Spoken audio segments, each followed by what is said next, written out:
जीवन का सार। जीवन का सार इस विषय को हम जब देखते हैं तब इसके बारे में बहुत पूछा जाता है कि जीवन का सार क्या हो सकता है। हम जीवन को किस पहलू के नजर से देखना चाह रहे हैं और हम जीवन को किस पहलू की नजर से देख सकते हैं।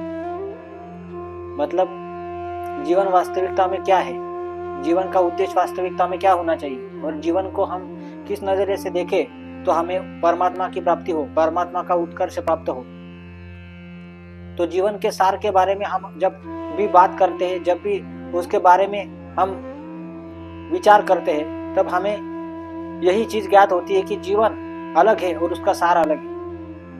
मतलब जीवन हम जो जीते हैं वो रटा टाइप जीवन होता है, दररोज का जो जीवन होता है वो रटा टाइप होता है, उसमें कुछ आध्यात्म नहीं है। पर जब हम सार शोधने की बारे में हम जब विचार करते हैं तब उसमें कहीं ना कहीं आध्यात्म की गोड़ी होनी चाहिए, ऐसा मुझे लगता है। मतलब जीवन अलग है और जीवन का सार अलग है। दोनों को अगर मिलाया जाएगा तो आध्यात्म की एक नई रूपरेखा, नया आयाम खुल जाएगा, ऐसा मुझे लगता है। तो जीवन के सार के बारे में हम जब बात करते हैं, जीवन के सार के बारे में हम जब विधायक रूप से बात करते हैं, तो विधायक रूप से, शास्त्रोक्त रूप से अगर हम बात करेंगे तो हमें 4 पहलुएं जीवन के सार में दिखेगी। और 4 पहलुएं मतलब कौन सी पहलुएं? एक तो शारीरिक जीवन अलग होता है, मानसिक जीवन अलग होता है, आत्मिक जीवन अलग होता है, और तीसरा जो यौगिक जीवन है, चौथा जो यौगिक जीवन है वो है परमात्मिक जीवन। मतलब परमात्मिक जीवन अलग है, शारीरिक जीवन अलग है। प्रथम कहा जाएगा तो प्रथम शारीरिक जीवन है, वह अलग होता है। मानसिक जीवन है वो अलग है, आत्मिक जीवन है वो अलग है, और इन तीनों से भी परे जो जीवन है वो है परमात्मिक जीवन, वो अलग है। तब सबसे पहले हम शारीरिक जीवन के बारे में बात करते हैं। तो शारीरिक जीवन क्या है? यह जीवन नश्वरता के अधीन है। मतलब जिसमें इंद्रियातीत भोग है, इंद्रियातीत अलिप्तता है, इंद्रियातीत विषय सुख है, काम क्रोध लोभ मोह मद मत्सर असुर विकार, ये सब विषय विकारों से जो लिप्त है वह शारीरिक जीवन है। और यह शारीरिक जीवन जो है वो कभी भी व्यक्ति को मोक्ष की प्राप्ति नहीं करवाता, वो कभी भी व्यक्ति को धन्यता की प्राप्ति नहीं करवाता, वह कभी भी व्यक्ति को मंगलमय चित्त की प्राप्ति नहीं करवाता।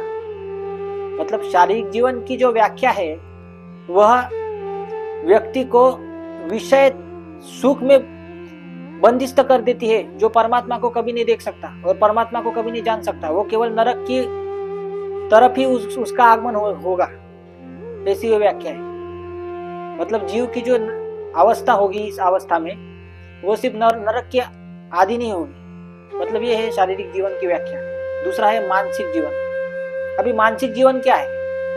मानसिक जीवन एक प्रकार का मनोयोग के अधीन, एक मनोविज्ञान के अधीन एक जीवन है। मतलब जिसमें केवल मनुष्य मन में ही विचार युक्त रह जाता है, मन में ही विचार करके बंदिस्त रह जाता है, मन से बाहर वो कभी जाता ही नहीं है, वो कभी आत्मा की तलाश नहीं करता। वो मन को ही केवल और केवल एक बंदिस्त रूप जान लेता है, मन को ही केवल और केवल एक अपना पिंजरा जान लेता है।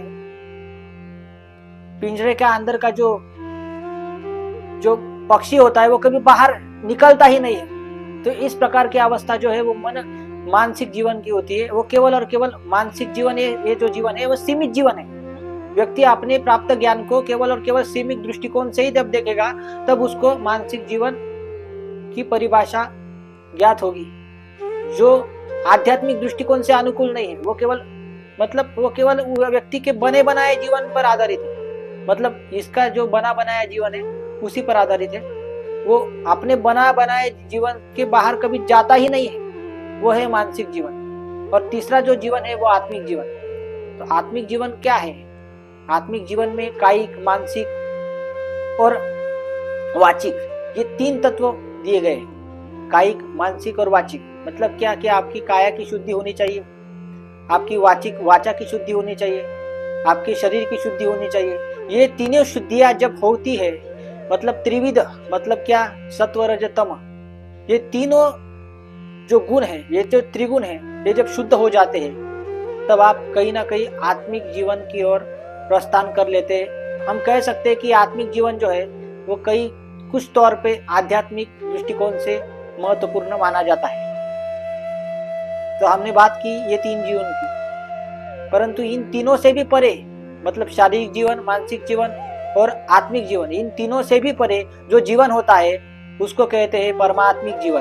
तो परमात्मिक जीवन की व्याख्या क्या है? परमात्मिक जीवन को हम किस दृष्टिकोण से देख सकते हैं?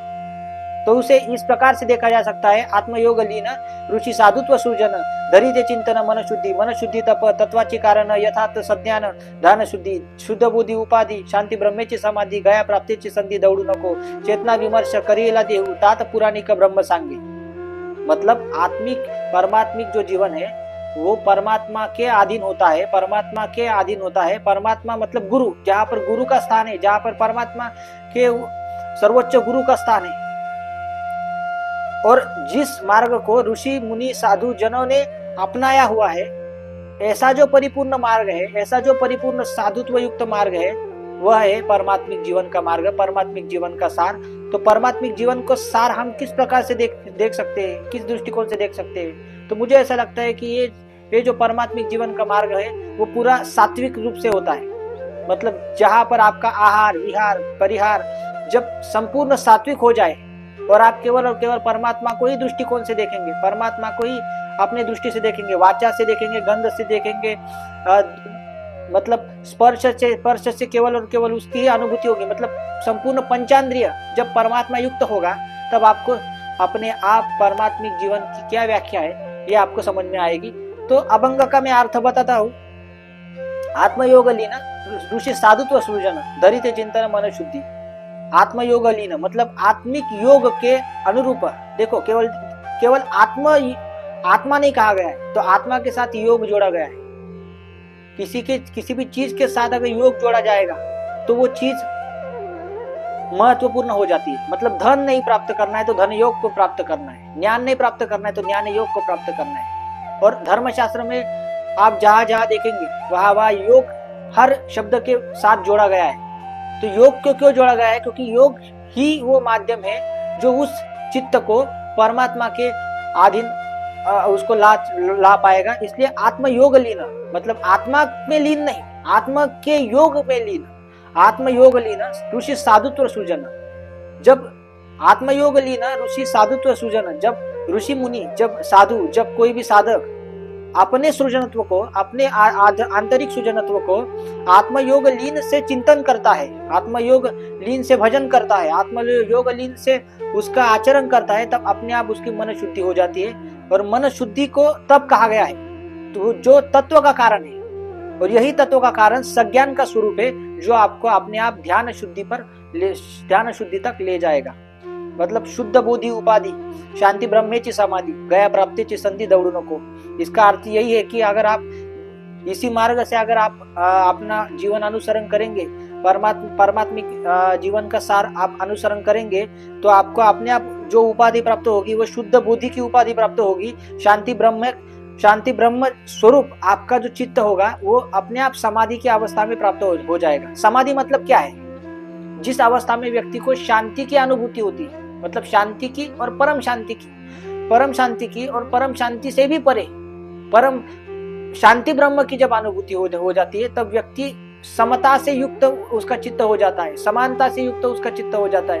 उसके मन में कोई विषम भाव नहीं रहता कि ये ऊंचे ये नीचे, ये दुबड़ा है ये गरीब है। सब व्यक्ति उसको समान दिखने लगते हैं, सब जीवों में उसको परमात्मा दिखने लगते हैं। मतलब ये कुत्ता है, ये बिल्ली है, ये श्वान है, ये मनुष्य है, ऐसे दूजा भाव न करके वो सब जीवों में एकता की ही अनुभूति जब करता है तब उसको हम कह सकते हैं कि समाधि की अवस्था में वो प्राप्त हो गया है। तो इस प्रकार से शांति ब्रह्म की जो समाधि है यही आपको गया प्राप्तिची संधि दौड़ू नको, यही आपको गया प्राप्तिची संधि प्राप्त करेगी। मतलब गया प्राप्ति की संधि मतलब क्या कि प्रबुद्ध की अवस्था। गया प्राप्ति की संधि मतलब क्या कि उच्चतम अवस्था। गया प्राप्ति की संधि मतलब क्या कि परमात्मिक अवस्था। और इसी परमात्मिक अवस्था को धारण करना ही व्यक्ति का उद्देश्य होना चाहिए, व्यक्ति के तत्व का उद्देश्य होना चाहिए।